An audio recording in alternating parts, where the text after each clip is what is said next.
Good morning, अस्सलाम वालेकुम। Rising Pakistan में आपको कहेंगे खुश आमदीद। मेरे साथ हैं मोहम्मद शुएब, मेरे साथ है सबीन फारूक और हमारे साथ है आजकल एक पेंगुइन। क्योंकि हम जब जब सोशल मीडिया पर जा रहे हैं, इंस्टाग्राम पे स्पेशली, वहां पर हमें लोग नजर आ रहे हैं वो पेंगुइन की रील शेयर करते हैं। पूरी फीड, हाँ पूरी feed, it's filled actually with that penguin. और फिर उसमें अपने अपने ना गाने लगा रहे हैं, सैड सॉन्ग्स उसमें लग रहे हैं, वो शेयर कर रहे हैं, थोड़ा रिलेटेबल होने की कोशिश है। अच्छा, मैंने उस पर ज़रा से पढ़ा कि वो क्या है मामला। 2007 का ये विजुअल है। हाँ। वर्नर हर्ज़ॉग जर्मन एक्टर प्रोड्यूसर, उन्होंने एक डॉक्यूमेंट्री बनाई थी, encounters at the end of the world, और उसमें ये पेंगुइन था जो कि जा रहा है towards the inland, towards the mountains.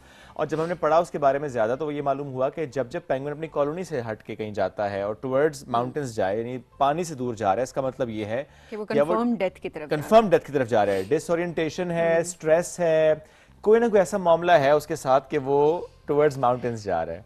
अब ये देखें, अब मैं ये कहता हूँ कि आप उस एक विजुअल से हम कितना समझ पा रहे हैं कि this is such a serious issue कि आप अपनी फैमिली से, अपनी कॉलोनी से, लाइफ से, खुशी से, उन सारी चीज़ों से आप दूर जा रहे होते हैं and nobody is stopping you. और बस आप उस तरफ जा रहे हैं, जो कि वो जो पेंगुइन भी आ जा रहा है, आज वो पेंगुइन इस दुनिया में नहीं होगा, बिकॉज 10 से 15 साल उसकी वैसे भी एवरेज लाइफ है। विजुअल 2007 के जब ऑलरेडी एडल्ट था।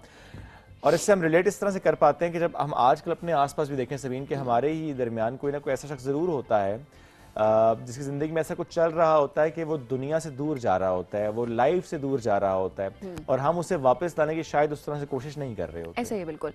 अच्छा, बड़े दो पर्सपेक्टिव्स बेसिकली इस पे शो हो रहे हैं शुएब। एक तो ये जो आपने शेयर किया कि डिप्रेशन को अपसेट था वो, एंड देन वो बिल्कुल अलग उसने मूव करना शुरू कर दिया, वो कंफर्म डेथ की तरफ जाहिर है वो जा रहा था।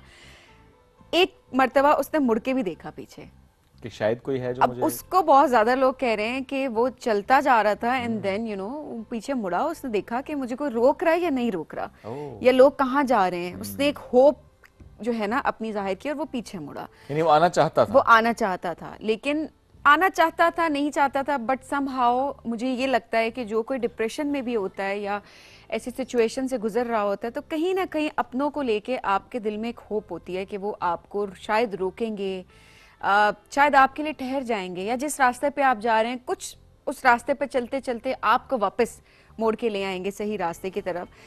लेकिन अक्सर ये होता है कि जो इर्द गिर्द के लोग होते हैं वो इंटेंसिटी को समझ नहीं रहे होते हैं और वो बस जाने देते हैं। वो कहते हैं चल लौट के आ जाएगा, क्या है, कितनी दूर चला जाएगा। या फिर अक्सर हमारा ये एक हमारी थिंकिंग होती है कि अब नहीं ठीक हो रहा तो हम क्या करें, बस जो जैसा है वैसा रहे।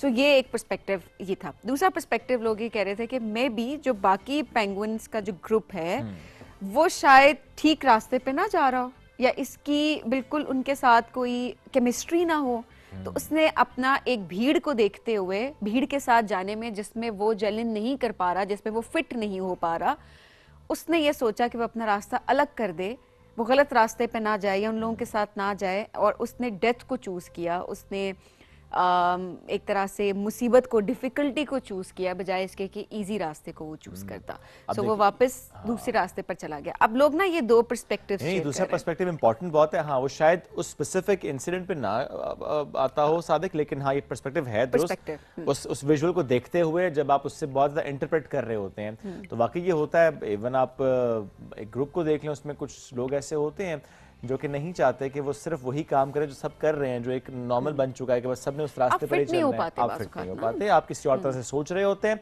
आप कुछ और एक्सप्लोर करना चाहते हैं, कुछ और करना चाहते हैं, कहीं और जाना चाहते हैं। हो सकता है वो रास्ता सही ना हो, लेकिन बहरहाल आपके अंदर वो एक हौसला जरूर होता है कि आप उसे एक्सप्लोर करना चाहते हैं। हो सकता है एक नई दुनिया आप तलाश कर लें, यू नेवर नो। सो वाकई ये पर्सपेक्टिव भी इक्वली इंपॉर्टेंट है। एनीवेज, जब हम बढ़ते हैं एक ब्रेक की जानिब, जब ब्रेक से वापस आएंगे तो फिर हम अपने मेहमानों से कराएंगे आपकी मुलाकात, करेंगे उनसे बात। रहिए हमारे साथ। ये है rising Pakistan winter pro max penguin pro max.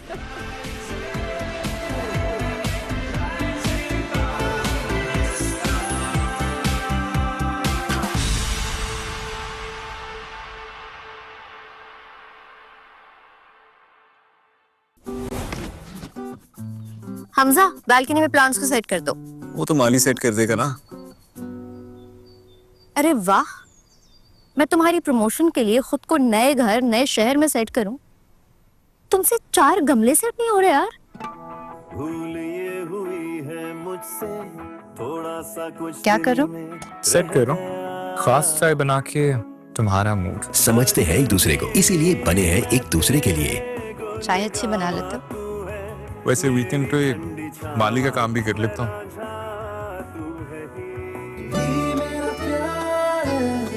From Nestle.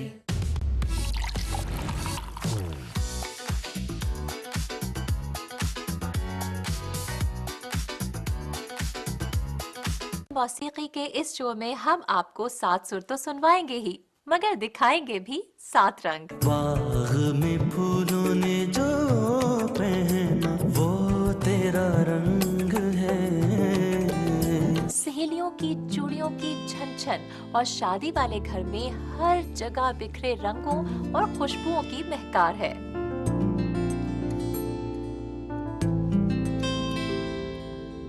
Mehndi रचेगी हाथों में,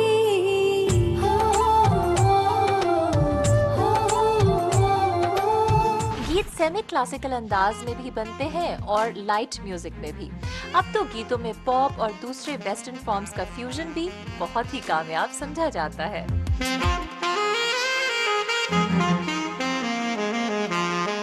जमीन घूमती है तो रात दिन होते हैं। इसमें एक कायदा है, एक मीजान है, एक मैथमेटिक्स है। हवा की धुन पर बन की डाली डाली गाए,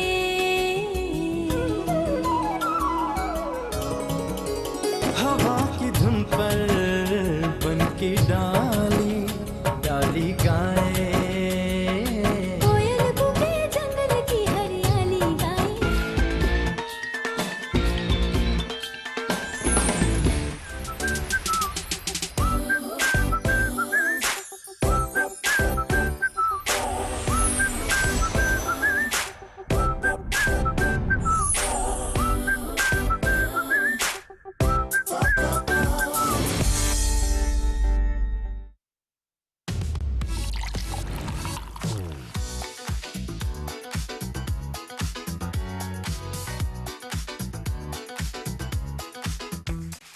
रोशनियों से जगमगाते इस स्टेज पर अब आवाजें नहीं कहानियां गूंजेगी। Meet the Sweet 16, the Super 16, the Final 16. ये वो स्टेज है जब ख्वाबों को मिलता है mic. 16 reasons to watch, 16 stories, one stage. अब बात सिर्फ गाने की नहीं, ये है हिम्मत, जज्बे और एतमाद की आजमाइश। गाला राउंड है, गला तो देखना पड़ेगा, ऐसे तो नहीं जाने देंगे। लेकिन अब फैसला सिर्फ जजेस का नहीं, पूरे पाकिस्तान का है। 16 hopes, 16 dreams, top 16. देखना मत भूलिएगा पाकिस्तान आइडल गाला राउंड, जहां आवाज ही नहीं जज्बा भी बोलता है।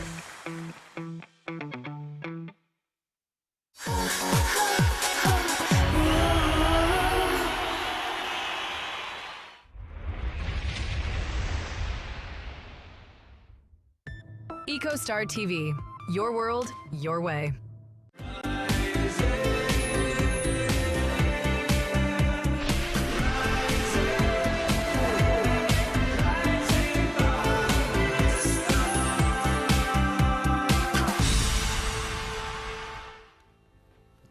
Welcome back. राइजिंग पाकिस्तान में एक बार फिर कहते हैं खुश आमदीद। आज हम बात करेंगे सेहत के शोबे की, और पाकिस्तान में सेहत के शोबे की जब हम बात कर रहे होते हैं इसमें बहुत से ऐसे इक्विपमेंट्स, बहुत सी डायग्नोस्टिक किट्स ऐसी होती हैं जो कि ज़रा हम इंपोर्ट कर रहे होते हैं। आप सबको याद होगा कोविड ने हमें बड़ा सिखाया था कि कैसे हमें मेड इन पाकिस्तान पर काम करना है, और हमने काम किया भी, वो चाहे फिर पोर्टेबल वेंट्स हों, वो चाहे फिर किट्स हों डायग्नोस्टिक।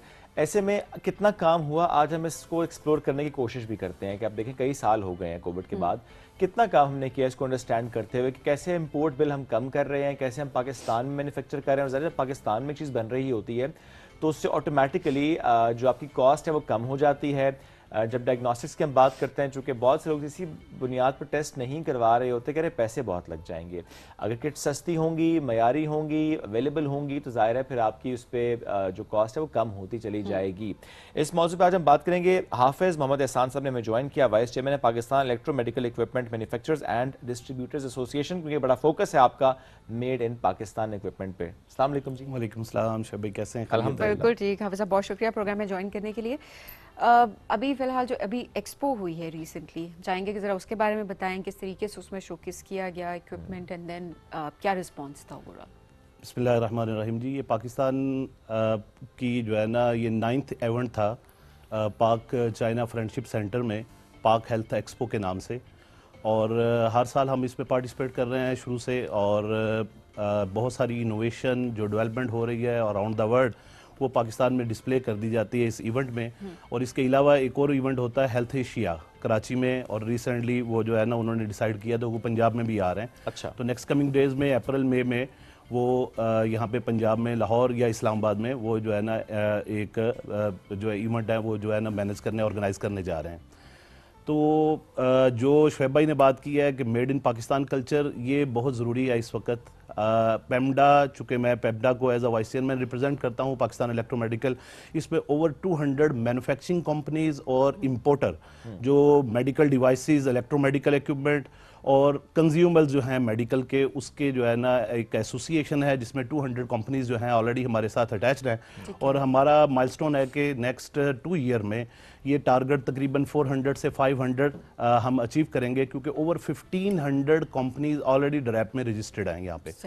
पाकिस्तान में ये मेड इन पाकिस्तान का जो कल्चर है, ये प्राइम मिनिस्टर साहब का विजन भी है, सीएम साहबा इसके ऊपर वर्किंग कर रही हैं, और बहुत सारी चीज़ें जो कि ये इंडस्ट्री अभी न्यू बॉर्न बेबी है, हमें फैसिलिटेशन रिक्वायर्ड है अदारों से, और जो हर्डल्स हैं और वन विंडो ऑपरेशन, इस तरह की चीज़ें ड्रैप के सीईओ और जो है ना मिनिस्ट्री ऑफ जो है ना चीफ मिनिस्टर साहब की काविशों से बहुत सारी चीज़ें जो है ना वो फैसिलिटेशन होने जा रही हैं। लेकिन फर्दर हमें बहुत सारी चीज़ों में फैसिलिटेशन रिक्वायर्ड होगी, जिस तरह मैंने कहा है वन विंडो ऑपरेशन।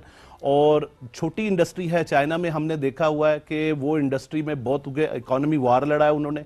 अगर हम F-16 जो है आगे एक्सपोर्ट कर सकते हैं चाइना के साथ कोलैबोरेशन में, तो वाई नॉट एक छोटी सी मेडिकल इंडस्ट्री जो है ये अगर उसके साथ कंपैरेटिवली देखा जाए तो JF-17 थंडर को कर सकते हैं, तो वाई नॉट। हाँ, तो ये जो है ना इसमें दो ग्लूकोमीटर से लेके सिटी स्कैन तक और MRI तक बहुत सारे इक्विपमेंट हैं जो कि बैकबोन है इंडस्ट्री की ट्रीटमेंट के हवाले से, क्योंकि डायग्नोस्टिक होगी, अच्छी डायग्नोस्टिक होगी तो प्रॉपर ट्रीटमेंट होगी। अच्छा, ये लेकिन हमारा क्या माइंडसेट इस हवाले से चेंज हो रहा है? क्योंकि अक्सर हमें होता है ना कि इम्पोर्टेड है मशीन, तो हम अक्सर देख रहे होते हैं कि हमारी अगर लोकली मैन्युफैक्चर्ड है तो अक्सर बात हो रही होती है कि शायद इतनी रिलायबल ना हो, क्योंकि ये इम्पोर्टेड है तो फलानी चीज इम्पोर्टेड है तो बहुत अच्छी होगी। ये भी एक माइंडसेट है हमारा, इस पे भी काम शाम हो रहा है अभी क्या? आप मुझे ये बताएं कि गाड़ियां इंपोर्ट हो रही थी और SKD अब जो है लोकली पाकिस्तान में प्लांट्स लग गए हुए हैं, मैन्युफैक्चरिंग हो रही है, और वो किसी से ये दुखी छुपी बात नहीं है।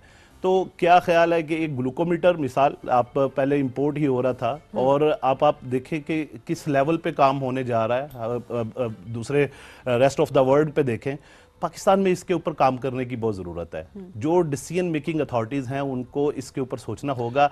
ये फार्मा इंडस्ट्री हमारी मैच्योरिटी लेवल पे ऊपर चले गई हुई है। रिसेंटली मैंने ड्रैप के साथ जो CEO साहब हैं डॉक्टर उबैद साहब, उनके साथ और WHO के साथ एक कोलैबोरेशन में एक रिसेंटली एक हमने जो है ना इवेंट एक था, उसमें मेरा स्टांस यही है, मेरी एसोसिएशन जो है पेमडा का स्टांस यही है कि हमें मेड इन पाकिस्तान कल्चर को प्रमोट करना है, और वही क्वालिटी और R&D प्रॉपर जो वहाँ पर है वो भी यहाँ पर लॉन्च हो सकती है। उसमें कोई वो बहुत ज़्यादा उसमें रॉकेट साइंस नहीं है। अच्छा, ऐसे में अगर हम एग्जाम्पल यहाँ पे को रख सकें, जैसे फॉर एग्जाम्पल ग्लूकोमीटर, अगर पहले हम इंपोर्ट कर रहे थे और अब हम पाकिस्तान में बना रहे हैं, कितना फ़र्क है और कितना टेस्ट किया हमने उसको कि अच्छा उसके रिजल्ट्स बिल्कुल सेम है? बिकॉज अक्सर ये होता है ना कि अभी हम एक से टेस्ट करेंगे, शुगर कुछ और लेवल आ रहा होगा, किसी और से करेंगे कुछ और लेवल आ रहा होगा। आपने बीच में जूस पी लिया होगा। तो इसमें कहने का ये जो है ना, जो आपका पॉइंट देखें, जो असम्बल्ड प्रॉपरली चीज़ें पैक मैन्युफैक्चरिंग के साथ आ रही हैं, क्वालिटी कंट्रोल पास करके आ रही हैं, अगर उसी को SKD यानी उसमें एक PCB बोर्ड है, एक जो है ना बैटरी सेल है, और उसमें कोई चीज नहीं है, और ऊपर केसिंग है, जस्ट लाइक मोबाइल आप देख लें। ठीक है। तो अगर ये SKD वर्जन आ जाता है, या यहाँ पर PCB बोर्ड के ऊपर लोकली देखें, मोबाइल इंडस्ट्री अभी जो है ना पाकिस्तान में मैन्युफैक्चरिंग ऑलरेडी स्टार्ट हो चुकी है, तो व्हाई नॉट ग्लूकोमीटर के ऊपर काम क्यों नहीं हो सकता? तो क्वालिटी कंट्रोल का क्राइटेरिया R&D जब पास करेगा तो वो प्रोडक्ट जो है ना उसके ऊपर क्वालिटी कंट्रोल लगाया जाएगा। पहले तो क्वालिटी कंट्रोल जो है ना स्टैंडर्ड क्राइटेरिया है, इसके ऊपर वरी करने की जरूरत नहीं है। और वही स्ट्रिप्स जो कंटेनर्स में आ रही है या बाई एयर शिपमेंट आ रही है, उसी को हम अगर अनकट शीट्स की सूरत में ले आए और यहाँ पर उसकी प्रिपरेशन भी नेक्स्ट जो है ना वो स्टार्ट हो जाए तो वो ज़्यादा बेस्ट है। और ऑलरेडी ये काम स्टार्ट जो असेंबलिंग का काम है ये पाकिस्तान में स्टार्ट हो चुका और है। ख्याल है बड़ा स्कोप है अब इसमें। जी जी, पाकिस्तान में देखें डायबिटीज़ जो है किस लेवल पे चले गई हुई है और इसके ऊपर अवेयरनेस के ऊपर बहुत सारा पीटी भी बहुत काम कर रहा है और बहुत सारे जो है ना यानी ऑलरेडी डायबिटीज़ के ऊपर, लेकिन चूंकि हमारा लाइफस्टाइल कुछ इस तरह का है कि डायबिटीज़ बहुत ज़्यादा ग्रो कर गई हुई है, तो उसके लिए जब Pakistan made in Pakistan tablets जो मेडिसिन है वो यूज़ कर सकता है, तो इन्वेस्टिगेशन के लिए उसकी टेस्ट करने के लिए वो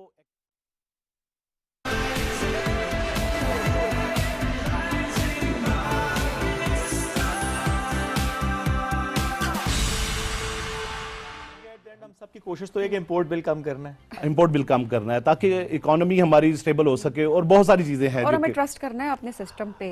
मैं हमेशा ये बात करती हूँ शो में कि सिस्टम पे, इदारों पे ऐसा नहीं है कि अच्छा इंपोर्टेड चीज़ है तो वही बेहतर होगी, जो हमने बनाई है वो शायद उस तरह की ना होगी। अच्छा एहसान साहब, एक मरतबा मैंने टेस्ट करवाया एक, तो मैंने नाम नहीं लूँगी, एक लैब से करवाया, 1 घंटे के अंदर रिपोर्ट मेरे फ़ोन में थी। उसके बाद जब मैं डॉक्टर के पास गई उन्होंने कहा कि अच्छा आपने ये टेस्ट जो है वो फलानी लेबॉर्ट्री से आप करवाएं तो हम उसको बहुत बेहतर मानते हैं, और बाकी वो लैब ऐसी है कि जिसको बहुत ज़्यादा माना भी जाता है। मैंने वहाँ से टेस्ट कराया, वो कम से कम 6 दिन का टाइम था कि वो रिपोर्ट आनी थी। उसमें 6 दिन के बाद वही सेम रिज़ल्ट आया जो कि 1 घंटे में जिस लैब ने मुझे भेजा था वो 1 घंटे में सेम रिज़ल्ट। लेकिन हमारा ट्रस्ट फिर भी वो 6 दिन वाले प्रोसेस पे था, 1 घंटे वाले पे नहीं था। इसमें क्या फ़र्क होता है? थोड़ा सा मैं आम आवाम के पर्सपेक्टिव से ये बात समझना चाह रही हूँ, क्या डिवाइसेस में फ़र्क है, इक्विपमेंट हमारा डिफरेंट है, या हमारा अभी भी माइंडसेट है कि इतनी जल्दी रिपोर्ट आ गई क्योंकि दुनिया चेंज हो रही है, अब लोग बड़े स्पीड अप। मैं चूँकि डायासाइंट इंटरनेशनल हमारा एक इम्पोर्ट का सेगमेंट भी है, डायासाइंट हेल्थ केयर लेबॉर्ट्रीज़ की हमारी चेन भी है, तो इसमें अब मुझे नहीं पता कि वो टेस्ट कौन सा था, हाँ। ताकि मैं आपको प्रॉपर्ली उसके ऊपर रिस्पॉन्ड करूं कि 6 डेज जो है ना वो किस लिए लिए गए। यस, कि इसमें अगर तो स्क्रीनिंग हुई है, ठीक है, स्क्रीनिंग तो जो है ना वो सेम डे आपको रिपोर्ट कर देते हैं। पीसीआर का सेगमेंट है, अभी वो भी नेक्स्ट डे जो है ना रिपोर्ट होने शुरू हो गया, बल्कि सेम डे हमारी अपनी लैब जो है वो सेम डे रिपोर्टिंग कर रही है। तो अगर कोई कल्चर वगैरह की रिपोर्ट है तो वो इट्स टेक टाइम, उसका प्रोसीजर इंक्यूबेशन टाइम होता है। मैं बता देती हूँ, एएनए का टेस्ट था। अच्छा, ये तो सिंपल टेस्ट है और उसमें एलाइजा मेथड या टेक्निक का डिफरेंस हो सकता है। अच्छा, कि एक उसमें आपने एग्लूटिनेशन मेथड में होता है तो वो 40 डे आपको सेम डे में रिपोर्टिंग हो जाती है। अगर किसी लैब का जो है ना वो एक एलाइजा के मेथड से है तो वो मे बी उनका जो है ना वो बैच का होता है हिसाब के, वो जो है ना सेम डे फिर उसको उस दिन टेस्ट जो है ना मैनेज करते हैं, क्योंकि उसके साथ क्वालिटी कंट्रोल और कैलिब्रेशन वगैरह मैनेज करनी पड़ती है। तो वो टेस्ट जो है उसका लोड जो है मिनिमम क्राइटेरिया फुलफिल कर रहे होते हैं लैब वाले। अच्छा, ओके। लेकिन बात वही है ना कि जब एक दिन में रिजल्ट आ सकता था, 6 दिन में अरे श्वेत, एक दिन 1 घंटे के अंदर वो रिपोर्ट मेरे फोन में थी। तो वो ये मैंने बताया डबल पैसे दिए मैंने दूसरी लैब। मेथड का डिफरेंस हो डॉक्टर से लेना। मुझे दुख इस बात का था कि मैंने डबल पैसे दिए दूसरी लैब। ना मेथड का डिफरेंस हो सकता है इसमें। बहरहाल मैंने आपको कहा कि स्पेसिफिकली पता चल जाए, आपने बता दिया टेस्ट का। अगर मेथड का डिफरेंस भी है, जाहिर है वो मेथड ऐसा है जो कि अप्रूव्ड मेथड है, तभी वो हो रहा है। जी जी जी, दोनों मेथड जो है लेकिन उनका सेंसिटिविटी और स्पेसिफिसिटी क्या फर्क है, दोनों का जो है ना वो रिलायबल रिपोर्ट होती है। लेकिन एक अगर कंसल्टेंट जो है उस एलाइजा मेथड को प्रेफर कर रहा है तो लाजिम बात है उसमें एक्यूरेसी प्रिसीजन ज्यादा बेहतर है। ओके, लेकिन क्या इसमें ये मामला भी होता है, मौजूद से हम हट रहे हैं तो, कि डॉक्टर कहते हैं उसी लैब से करवाओ, तो वो तो आपको पता है कि सम टाइम अगर इस तरह किया जाता है तो वो बिजनेस है सर। ये बाकी समझ से मेरा बात है, दिल जब ये तो अराउंड द वर्ल्ड हो रहा है, ये तो इसी तरह हो रहा है कि वो कोलैबोरेशन में होते हैं, आपस में गिव एंड टेक होता है, तो वो जो है ना वो चल रहा होता है कि उसको प्रेफर कर रहे हैं। देखिए इससे जो एक इंसान सफर कर रहा है उसकी मेंटल हेल्थ कितनी इफेक्ट हो रही है। देखिए जो जिस चीज का मुझे डर था, खदशा था, 1 घंटे में जो रिपोर्ट आ गई वो नेगेटिव थी अल्हम्दुलिल्लाह। तो मैं बिल्कुल ठीक होगी, चाहिए 1 घंटे में रिपोर्ट है। उसके बाद जब 6 से 7 दिन उस रिपोर्ट को लगे तो सोचे 6 से 7 दिन जो है एक मेंटल आप किस ट्रॉमा से गुजर रहे हैं, आपको कौन सा स्ट्रेस है कि क्या रिपोर्ट आएगी उसके बाद। तो मैं ये बात करती हूँ कि कितना चेंज होने की जरूरत है हमारे सिस्टम को कि सब अलाइंड हो। ऑलरेडी आप ये देखें कि पाकिस्तान में डायासाइंट इंटरनेशनल एसफी का, European society for external quality assessment programme Heidelberg Germany का है, ये हमने लॉन्च किया हुआ है। ये इंटरनल क्वालिटी कंट्रोल और एक्सटर्नल क्वालिटी कंट्रोल के ऊपर ऑलरेडी काम हो रहा है। हम बहुत सारे अदारे, शौकत खानम या जो है ना PKLI इसमें पार्टिसिपेट कर रहे हैं हमारे साथ, और क्वालिटी के ऊपर पाकिस्तान अल्हम्दुलिल्लाह जर्मन के साथ किसी तरीके से कम नहीं है माशाल्लाह। ठीक है अल्हम्दुलिल्लाह। लेकिन मैंने जो बात कही है कि हमें मेड इन पाकिस्तान, चूँकि हमारा जो स्टांस है और हम जो चाह रहे हैं कि पाकिस्तान में इस इंडस्ट्री को, हेल्थ केयर इंडस्ट्री को, इलेक्ट्रोमेडिकल को फैसिलिटेशन चाहिए, ताकि ये जो है ना, जिस तरह फार्मा इंडस्ट्री में हम एक अच्छे लेवल पे जा चुके हैं और वो इंडस्ट्री बहुत अच्छी ग्रो कर चुकी है। ग्लोबली हम सर्जिकल के आलात में बड़े मशहूर हैं जी। तो अगर सर्जिकल आलात जो है यहाँ से एक्सपोर्ट हो रहा है, तो why और not this? हम जो है ना ये प्रोडक्ट जो है अपनी नेबर कंट्रीज को क्यों नहीं एक्सपोर्ट कर सबसे पहले तो हमें अपनी नीड पूरी करनी है जी। जी। उसके बाद हम इंपोर्ट की तरफ जाएंगे, एक्सपोर्ट की तरफ जाएंगे, सॉरी। सो ये बड़ा जरूरी है। Thank you sir, thank you very much. आपने जिस तरह एक्सपो से मुतालिक बात की और जिस तरह से आपने कहा कि फैसिलिटेशन ज़्यादा रिक्वायर्ड है, तो यही हमारा सेगमेंट करने का मकसद भी ये था कि चीज़ें और बेहतरी की तरफ जा सकें। विल ट्राई समडे कि हम जरा हेल्थ मिनिस्ट्री की तरफ से भी कुछ चीज़ें सामने रखें, क्या क्या हो रहा था, कि हमारे सामने एक पूरी अप्रोच भी आए कि अच्छा किस तरीके से काम हो रहा है। Will try to have Mustafa Kamal one day इंशाल्लाह। हम एक ब्रेक की तरफ पढ़ते हैं, ब्रेक से वापस आएंगे, रहिए हमारे साथ। ये है राइजिंग पाकिस्तान।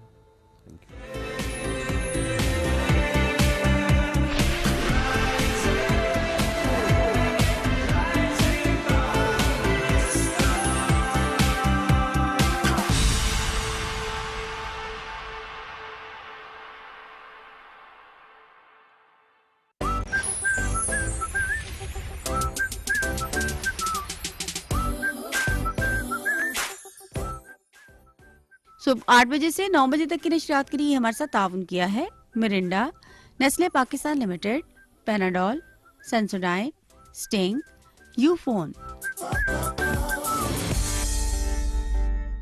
चाय चाहिए कौन सी जनाब, लिप्टन ही तो है, लिप्टन पीजिए। अब 200 रुपए की बचत के साथ 1 साल का होते ही इसकी शरारतें और भी बढ़ती जा रही हैं, लेकिन इस सब में इसकी हिफाजत और सही ग्रोथ मेरे लिए सबसे ज्यादा अहम है। नेस्ले रिसर्च सेंटर स्विट्जरलैंड ने 1 से 3 साल के बच्चों के लिए स्पेशली डिजाइन किया नेस्ले नीडो 1+, जिसमें मौजूद इजाफी न्यूट्रिएंट जो बच्चों की इम्यूनिटी, पेट के डिफेंसेस, बोन्स और मसल्स की डेवलपमेंट को सपोर्ट करे। इसीलिए तुम्हारी हर बढ़ते कदम पर नीडो और मेरा प्यार हर पल साथ फ्रॉम नेस्ले।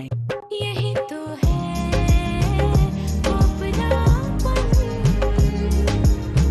सुप्रीम का हर पैक अब बड़ी बचत के साथ। शदीद सर दर्द की सूरत में मेरा भरोसा पैनाडोल एक्स्ट्रा। तमाम दवाएं बच्चों की पहुंच से दूर रखें। तबीयत ज्यादा खराब हो तो डॉक्टर से रुजू करें। दवाई के इस्तेमाल से मुज़र असरात की सूरत में इतला मुतालिका कंपनी और ड्रैप को दें। इस दवा का इस्तेमाल लेबल पर दर्ज हिदायत के मुताबिक करें। गुर्दों, हाई ब्लड प्रेशर और अमराज जिगर के मरीज डॉक्टर के मशवरे से इस्तेमाल करें।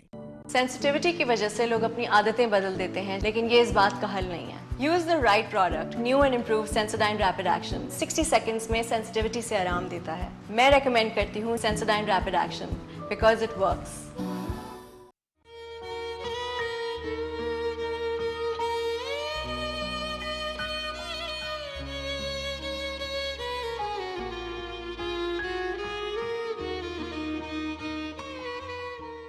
एक साल का होते ही इसकी शरारतें और भी बढ़ती जा रही हैं, लेकिन इस सब में इसकी हिफाजत और सही ग्रोथ मेरे लिए सबसे ज्यादा अहम है। नेस्ले रिसर्च सेंटर स्विट्जरलैंड ने 1 से 3 साल के बच्चों के लिए स्पेशली डिजाइन किया नेस्ले नीडो 1+, जिसमें मौजूद इजाफी न्यूट्रिएंट जो बच्चों की इम्यूनिटी, पेट के डिफेंसेस, बोन्स और मसल्स की डेवलपमेंट को सपोर्ट करे। इसीलिए तुम्हारी हर बढ़ते कदम पर नीडो और मेरा प्यार हर पल साथ from Nestle. New and improve Sensodyne rapid action 60 seconds में सेंसिटिविटी से आराम देता है। मैं रेकमेंड करती हूँ Sensodyne rapid action because it works. शदीद सर दर्द की सूरत में मेरा भरोसा पैनाडोल एक्स्ट्रा। तमाम दवाएं बच्चों की पहुंच से दूर रखें। तबीयत ज्यादा खराब हो तो डॉक्टर से रुजू करें। दवाई के इस्तेमाल से मुज़र असरात की सूरत में इतला मुतालिका कंपनी और ड्रैप को दें। इस दवा का इस्तेमाल लेबल पर दर्ज हिदायत के मुताबिक करें। गुर्दों, हाई ब्लड प्रेशर और अमराज जिगर के मरीज डॉक्टर के मशवरे से इस्तेमाल करें। यही तो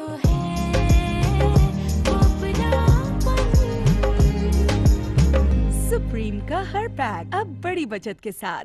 ज्यादातर पेशेंट्स कैविटीज के बारे में परेशान रहते हैं और दांतों की हसासियत की भी कंप्लेन करते हैं। New Sensodyne cavity plus sensitivity cavities और दांतों की हसासियत दोनों से तहफ़्फ़ुज़ देता है। 1 साल का होते ही इसकी शरारतें और भी बढ़ती जा रही हैं, लेकिन इस सब में इसकी हिफाजत और सही ग्रोथ मेरे लिए सबसे ज्यादा अहम है। नेस्ले रिसर्च सेंटर स्विट्जरलैंड ने 1 से 3 साल के बच्चों के लिए स्पेशली डिजाइन किया नेस्ले नीडो 1+, जिसमें मौजूद इजाफी न्यूट्रिएंट जो बच्चों की इम्यूनिटी, पेट के डिफेंसेस, बोन्स और मसल्स की डेवलपमेंट को सपोर्ट करे। इसीलिए तुम्हारी हर बढ़ते कदम पर नीडो और मेरा प्यार हर पल साथ फ्रॉम नेस्ले। तालीम के आलमी दिन पर PGCL लाया आप सबके लिए बच्चों की कहानी उनकी जुबानी। 1 अम 2 अम 3 अम 1 अम 2 अम 3 अम। कौन सा महीना चल रहा है? छठा। एडमिशन करवाया? किसका? अभी तो नाम ही नहीं रखा, जेंडर नहीं पता, कैसे करा दूं एडमिशन में इसका? ओहो, लेट हो गए। 1 अम 2 अम 3 अम। लेट हो गए। 1 अम 2 अम 3 अम। अभी तो ये पता भी नहीं मैं आऊंगा कि मैं आऊंगी। नाम क्या होगा, क्या कहलाऊंगा, क्या कहलाऊंगी। होने से पहले ही एडमिशन करा दो, होने से पहले ही सब कुछ पढ़ा दो, होने से पहले ही सब कुछ बना दो। मुझको जरा पहले होने तो दो, दिल खोल के थोड़ा रोने तो दो। तालीम के इस आलमी दिन पर आओ अहद करें कि तालीम के नाम पर बच्चों पे बोझ ना बढ़ाएं, उन्हें अच्छे से पढ़ाएं। हम चले तो हमारे संग संग नजारे चले। ये तो बिल्कुल पानी जैसा है। नहीं, ये पानी ही है बेटा। बीच में ट्रैफिक आ गई, नहीं तो तेरा हाल में बहुत बुरा था। शकीला जी क्या कर रही हैं? सब देख। रिसेप्शन पे बहुत ही खूबसूरत लड़की चाहिए। हाय चौधरी साहब, मुझसे हसीन खूबसूरत कोई है? डूबा उभरा उभरा डूबा, उलझा सुलझा डूबा।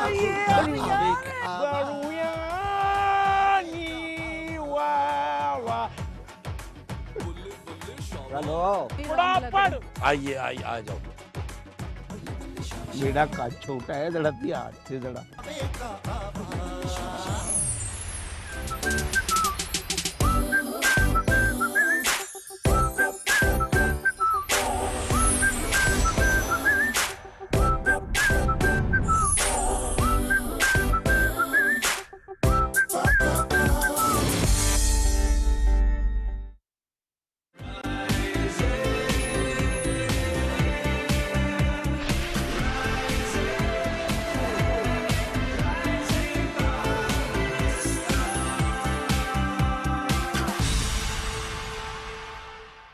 वेलकम बैक जी राइजिंग पाकिस्तान में आपको कहेंगे खुश आमदीद। और कल इस्लामाबाद में बड़ी गहमा गहमी थी, हर कोई भाग दौड़ रहा था। और जब मैंने सोशल मीडिया पे, जब आप होते ना बिस्तर पे लेट के आप सिर्फ स्क्रॉल कर रहे होते, तो आपको बड़ा हर कोई भागता नजर आ रहा था। हर कोई भागता नजर आ रहा था। और बीच में लगा कि शायद मैं भी भाग रही हूँ, लेकिन मैं एक्चुअली नहीं भाग रही थी, मैं बस अपनी फीट पे भाग रही थी। Anyhow, Islamabad marathon 6th edition, इसका कल इनेकाद किया हुआ और बड़ी ज़बरदस्त गहमा गहमी थी। हर एज ग्रुप के लोग वहाँ पर मौजूद थे, पाकिस्तानी भी थे, फॉरेनर्स भी थे। और कैटेगरीज़ की अगर बात करें तो 5 किलोमीटर, 10 किलोमीटर, हाफ मैराथन यानी कि 21 किलोमीटर और फुल मैराथन 42 किलोमीटर्स, ये कैटेगरीज थी उसमें। और किस तरीके से सबने पार्टिसिपेट किया। और मैं देख रही थी श्वेत के बच्चे, टीनेजर्स, किड्स रन भी था ना, हर एज ग्रुप के लोग वहाँ पर आई मौजूद सॉ थे। अ पर्सन 70 साल बल्कि 70 प्लस के 2 लोग तो मैंने देखे जिनकी वीडियो आई थी सामने कि उन्होंने मैराथन रन किया है। It's amazing. सो जो पार्टिसिपेशनिस्ट मेरे, उसकी बात हम कर रहे हैं, गहमा गहमी की बात भी करेंगे। कल सुबह अपने पार्क से शुरू होने वाली है मैराथन, इसने हर तरफ भी जाना था जाना क्यों नहीं था। गए वैसे? आपने एक्चुअली ऑन एयर ऐलान किया था, तो मैं ऑन एयर। अच्छा, तो मैं बताया तो आपको। हुआ ये था कि चूंकि मैं बहुत अरसे से आउट ऑफ प्रैक्टिस था, सो हुआ है कि मैं और मेरा दोस्त सलमान, हमने कहा कि करते हैं हाफ मैराथन रजिस्टर करवा लिया। हमने प्रैक्टिस जब करने का सोचा, उस दिन हो रही थी शाम में हल्की सी बारिश। हम गए पार्क में, तो हमने कहा 3-4 किलोमीटर हम रन करते हैं ताकि हम थोड़ी प्रैक्टिस में आ जाएं। रनिंग की एंड पे ना मैंने उससे वैसे कहा लेट्स हैव अ स्प्रिंट, तो वो कि आई डोंट नो यहाँ पे एक पेन स्टार्ट हो गई। It's not just because of age, वो ठंड की वजह से हुआ था। सो उसके बाद फिर डॉक्टर ने कहा कि प्लीज डोंट ट्राई दिस, तो मैं इसलिए नहीं गया। एनीवेज, ओके, शुभ ने शॉपिंग भी कर ली थी, डिस्क्लेमर। अच्छा, मैंने स्पेशली की थी शॉपिंग उसके लिए। एनीवेज, आते हैं उनकी तरफ जिन्होंने हाफ मैराथन में खवातीन को लीड किया है, छा गई हैं, जबरदस्त उन्होंने इसको एंजॉय भी किया और विन भी किया है। सादिया मकबूल ने हमें ज्वाइन कर लिया है। She is a wonderful runner. इसके साथ साथ कोहे पैमाई भी करती हैं और 6000 मीटर की मंगलिक सर चोटी सर कर चुकी हैं लेट्स हैव हर। अस्सलाम वालेकुम सादिया, क्या हाल है? वालेकुम सलाम, मैं बिल्कुल ठीक। Congratulations. Thank you so much. Rest चलना चाहिए था आपको तो अभी चल रहा है रेस्ट? बस हाँ, थोड़ा बहुत अभी टांगे थोड़ी सी बेहतर हो गई हैं। ओके, कितने सालों से? हाँ कितने सालों से भाग रही हैं? सो बेसिकली पहले मैं 2019 से जब ट्रैकिंग वगैरह स्टार्ट की थी तो तब मैं 4 to 5 किलोमीटर्स भागती थी just to build up the stamina track करने के लिए।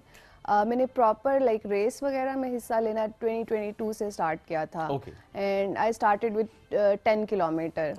उसके बाद फिर मैंने 24 में की थी पहली अपनी हाफ मैराथन इस्लामाबाद मैराथन में ही, ठीक है। एंड देन उसके अगले मंथ लाहौर में की थी। इस साल मैंने 25 के शुरू हाफ के बाद तो मेरा गोल था लाइक फुल को करने का, तो फिर मैंने 25 में लाहौर, कराची और इस्लामाबाद तीनों फुल मैराथन्स की थी in the span of 40 days. Wow, full marathon करने वालों के लिए तो बड़ा मुश्किल होता है अपने आप को एक स्टेप डाउन करके हाफ मैराथन में रजिस्टर करवाना। बट बिल्कुल, लेकिन ये मेरा थोड़ा सा अपना प्रैक्टिस रन था, मैंने लाहौर में फुल करनी है। इट्स हैपनिंग ऑन लाइक 15 फरवरी को लाहौर में होने वाली इसमें। देखिए एकदम इन्होंने नहीं कहा कि यहाँ पे फुल मैराथन, उन्होंने गोल सेट किया हुआ है कि कहाँ फुल मैराथन है और कहाँ पर जो है वो हाफ मैराथन। व्हाट यार कर चुका हूँ मैं हाफ मैराथन इससे पहले। आप तो कर चुके हैं, आप तो माशाल्लाह। मैं तो सो प्लीज ऐसे मत करें मेरे साथ। हाँ अभी मैं आउट ऑफ फॉर्म था। Coming to you again. वैसे शुक्र है आपने तो ट्राई तो किया, आपने रजिस्टर तो किया जाके। मेरे जैसे लोग इस वक्त जो है वो इतनी हिम्मत भी नहीं करते जाके रजिस्ट्रेशन अपनी करवा। देखिए हमें भी डिमोटिवेट करते हैं, नहीं शुएब ना करना, हम इसलिए ताने मारते हैं आपको कि आप अगली दफा जाकर फुल मैराथन में डायरेक्टली फुल कर लो, directly you can do that. अच्छा सादिया, पहाड़ों पे चलना कब शुरू किया? मैं जब अपनी यूनिवर्सिटी में थी, कायद आज़म से मैंने मास्टर्स किया हुआ है, तो वहाँ पर मैं अपने एडवेंचर क्लब के साथ पहली दफ़ा ट्रैक पे गई थी, फेरी मेडोज। और उसके बाद लेकिन काफ़ी गैप के बाद 2018 में we started a group with like our female friends, तो वहाँ से हम लोगों ने अपनी ट्रैकिंग स्टार्ट की और उसके बाद हम लोगों ने अपनी एक कम्युनिटी बिल्ड की। सो बेसिकली मेरा जो मेन रनर्स के साथ में हम लोग अपनी एक कंपनी चलाते हैं जिसमें हम फीमेल्स को मोटिवेट करते हैं फॉर द ट्रैक्स जी। तो 2019 से मैंने लाइक प्रॉपरली स्टार्ट की थी और मिंगलिक सर मैंने की थी 21 में 6000 मीटर। माशाल्लाह माशाल्लाह, हम कुछ तस्वीर दिखा भी रहे हैं इस वक्त आपकी, ये जो ट्रैकिंग करते वक्त की तस्वीर है, जिस तरह आपने जिक्र भी किया कि खवातीन को प्रमोट करती हैं, लड़कियों को प्रमोट करते हैं ताकि वो भी अपने it's a healthy activity, adventurous activities होती हैं जिसमें लोग जा रहे होते हैं। कंकॉर्डिया, अच्छा K2 बेस कैंप की तरफ जी, मैं अभी जुलाई में मैंने 21 में भी किया था, अभी मैंने टीम लीड की थी 20 से अभी जुलाई जो वुमेन लेड था probably no वो कोई और का, लेकिन इसमें मेल फीमेल दोनों थे। हमारा फर्स्ट अपनी कंपनी का पहला K2 बेस कैंप का ट्रिप था जो हमने खुद मैनेज और ऑर्गेनाइज किया। अच्छा, नॉर्मली साथ ही होता है जब आप एक टफ चीज कर लेते हैं ना तो आप कहते हैं कि फाइन मैं अपनी एनर्जी किसी और जगह लगाऊंगी और मैं वो चीज दोबारा नहीं करूंगी। सो आप दोबारा K2 बेस कैंप करने की, because it's tough isn't it? But I think पहाड़ों का ना एक एडिक्शन है, इट्स नॉट लाइक आपने एक दफ़ा कर लिया है तो आप दोबारा नहीं जाएंगे। और दूसरा आई थिंक मेरे काम में ये है कि it's not like the mountains any more, it's the like people. आप जब लोगों को लेके जाते हैं, उनके जो पहली दफ़ा के इमोशंस होते हैं, एवरीथिंग उनका जर्नी है और वहाँ जाके वो आप मतलब मैं अभी पर्सनली वो ज़्यादा इंजॉय करती हूँ कि लोगों के अपने गोल्स जो उन्होंने सेट किए होते हैं वो पूरे हो रहे होते हैं एवरीथिंग, तो it's like more of that for me. Great. Coming back to the running thing, थोड़ा सा मुझे कल का बताएं कि अच्छा उससे पहले कितने दिन आपने प्रैक्टिस की थी specifically for this half marathon? भले आप इतने सालों से प्रैक्टिस करें बट एक इवेंट की प्रैक्टिस भी ज़ाहिर होती है। उस प्रैक्टिस में क्या था, किस तरह से प्रैक्टिस आपने की, एक दिन पहले आपने रेस्ट किया नहीं किया, डाइट को क्या रखा, थोड़ा सा बताएं। सो बेसिकली मेरा इस साल का गोल था, एक तो मैंने नवंबर में 100 किलोमीटर किया था बैकयार्ड अल्ट्रा में, और एक मेरी ये हाफ मैराथन थी एंड देन लाहौर वाली। सो वो हम मार्च अप्रैल महीना अपने कोच के साथ उस तरह से हम डिस्कस करते हैं कि अच्छा हमारे ये गोल हैं, तो आपको एक प्रॉपर ट्रेनिंग प्लान देते हैं कि आपने लाइक वीक में 4 to 5 रन्स इस तरह से करनी है, एंड्योरेंस कैसे बिल्ड करनी है, फिर अगर 100 किलोमीटर कर लिया उसकी रिकवरी के बाद, बिकॉज इट्स नॉट ईजी, आपकी बॉडी बिल्कुल डाउन जाती है, फिर आपने रिकवर करके। सो मैं अपनी 100 के बाद मैंने आहिस्ता से लाइक 2-3 वीक में 2-3 रन्स के बाद स्टार्ट किया और लाइक 1 महीना मुझे लगा वापस रिकवर होने में। या तो इसके बाद फिर 21 के इसके बाद फिर मैंने लाइक 2-3 वीक डेज करती थी और ठीक है। उसके बाद लाइक 21 किया और कल मैं लाहौर से आई थी और बस पूरा रेस्ट किया एक दिन और उसके Alright. बाद कल भागा था। और इसमें डाइट का क्या ख्याल रखा आपने? हाँ, क्या बिरयानी छोड़ी क्या? बिरयानी, बर्गर, पिज्जा सब छोड़ा? नहीं, 2 दिन पहले हाँ इस तरह की ऑयली या उस तरह की चीजें लाइक कार्ब्स आप ज्यादा लेते हैं जैसे लाइक पिज्जा या पास्ता वगैरह इस तरह की ये खाते चीजें। हैं? हाँ, ये कार्ब्स है ना, कार्ब लोडिंग करते हैं बेसिकली आप। यानी रनिंग से पहले पिज्जा खाएं या और भागें? Because आपको पास्ता energy भी चाहिए खा ना, सकते हैं burn क्योंकि होता कार्ब्स है। आपके यूज होते हैं ना और फिर आप रनिंग के दौरान आपके पास जेल्स होती हैं, एनर्जी जेल्स होती हैं, वो भी आप यूज करते हैं बिकॉज क्विक होता है, फौरन आपको एक बूस्ट मिलता है, तो वो आप हाफ मैराथन में 2 से 3 यूज कर सकते हैं। और बड़ा अच्छा हमने देखा रास्ते में ना उसके कुछ ड्रमर्स भी थे और कुछ कहीं पे ड्रिंक्स plan मिल बड़ा रहे अच्छा हैं। हुआ बहुत अच्छा प्लान देवर हाइड्रेशन पॉइंट्स थे प्रॉपर, Yes. उस पे खजूरें थी, केले थे। एक तो हाइड्रेशन पॉइंट्स थे, दूसरे एंटरटेनमेंट पॉइंट्स भी थे ना, तो आप एंटरटेन भी साथ साथ हो रहे थे। आप एंटरटेन ही होते रह जाओ, बाकी आगे भाग जाओ। एंजॉय करना है ना। लेकिन आई थिंक वो जो पेस अपनी जिन्होंने मेंटेन करनी होती है ना, वो बस अपने वो नहीं जोन रुकते में फिर। भाग रहे होते हैं। जिन्होंने विन करनी होती है उनका एक डिफरेंट गोल होता है, वो डिस्ट्रैक्ट नहीं होते हैं, वो बिल्कुल फोकस करके चल रहे होते ऐसे ही है। हैं। लेकिन ये जो कल्चर को प्रमोट करना है ना कि आपने अट्रैक्ट करना है लोगों को, क्योंकि अक्सर हमारे एक्सरसाइज, रनिंग, रुझान कम और एकदम से इंसान सुन के ही थक जाता है और बोर बोर फील करता है, तो वो जो पॉइंट्स बनाए हुए होते हैं वो लोगों को अट्रैक्ट करते हैं। हाँ, लोग बहुत एंजॉय करते हैं जो 5-10 किलोमीटर में थे, जो लाइक जो न्यू थोड़े रनर्स हैं वो लाइक अपने फ्रेंड्स के साथ मतलब वॉक भी कर रहे हैं, एंजॉय भी कर रहे हैं, वहाँ पर खड़े होकर डांस भी कर रहे हैं, तो काफी बहुत अच्छा कल्चर जो है वो ओवरऑल। मेरा प्लान भी यही था, एंजॉय करना था मैंने इस रेस को। आप ऐसे जीत भी जाते हैं? नहीं, जीतने वाला चक्कर ही कोई नहीं था। ये आप अपने आप को अंडरएस्टिमेट नहीं, मेरा प्लान था ही नहीं ना ये। मेरा प्लान था हम दोस्त जाएंगे, हमने सोचा था ड्रमर्स के पास जाएंगे, will have a good reel there, हमने तो सारा कंटेंट सोचा हुआ था।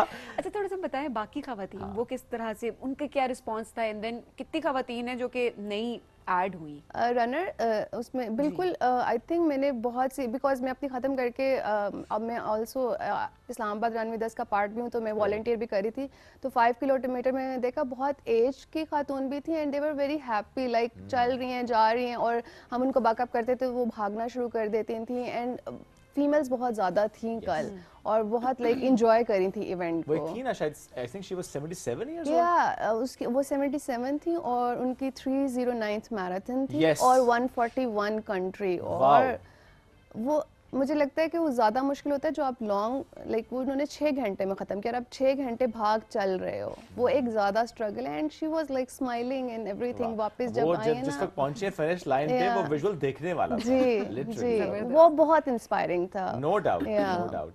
अच्छा सादिया, थोड़ा सा बताएं कि मैराथन के पर्सपेक्टिव, बिकॉज देखें आपने विन किया माशाल्लाह, आपने स्ट्रेटजी क्या रखी थी जब आपने स्टार्ट किया? So with a normal pace and then a little walk और व्हाट, थोड़ा मुझे पूरा बताएं 21 किलोमीटर का आपने किस तरह से डिवाइड किया था? अच्छा, जो इसकी स्ट्रेटजी होती है बेसिकली आपने ना एक अपनी ना कॉन्टिन्यूस पेस को ना मेंटेन करना है। अगर आपने लाइक अगर आप इसमें वॉक लेट्स से अगर मेरा गोल है मैंने सब 2 करनी है, तो अगर मैं बीच में वॉक करूंगी ना तो मेरी बॉडी ना थोड़ी ठंडी हो जाएगी, ठीक है, और दोबारा से उसी अगर लाइक लेट्स से मैं 540 की पेस पे भाग रही हूँ ना, तो अगर मैंने लाइक 2-3 मिनट वॉक कर लिया ना तो दोबारा मुझे उस पेस पे जाने में ना थोड़ा टाइम लगेगा।